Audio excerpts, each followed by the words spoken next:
बेरानी मोरे गाँव मन की के रहैया ताऊ।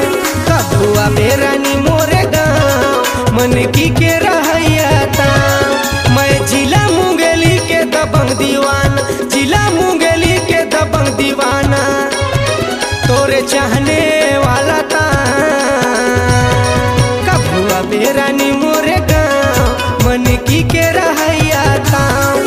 कबुआ बेरानी मोरे गाँव मन की के रहैया ताऊ।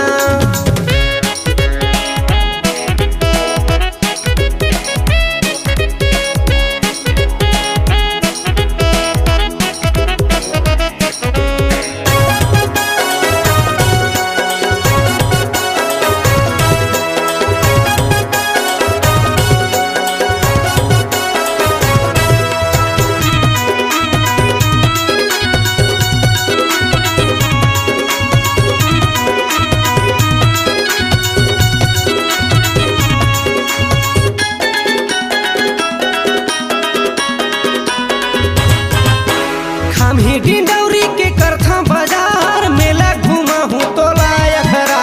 डोंगरी गढ़ माता के दर्शन कराबो, खुड़िया बांध के मजा ला पाबो।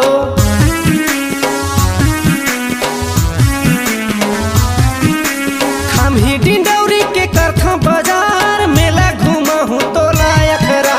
डोंगरी गढ़ माता के दर्शन कराबो, खुड़िया बांध के मजा ला पाबो, खुड़िया बांध के मजा ला पाबो।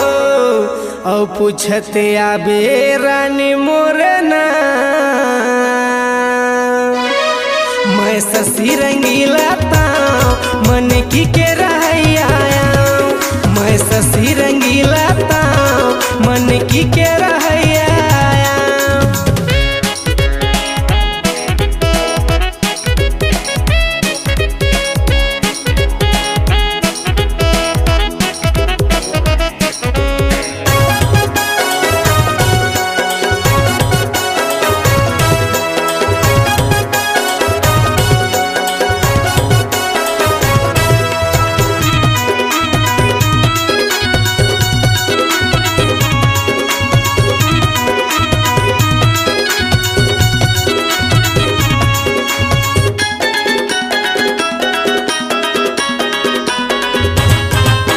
दरिया के पार में पीपर के छाँव गजब सुघर है हमारे गाँव।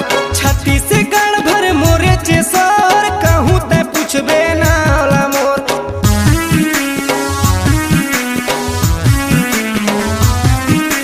दरिया के पार में पीपर के छाँव गजब सुघर है हमारे गाँव।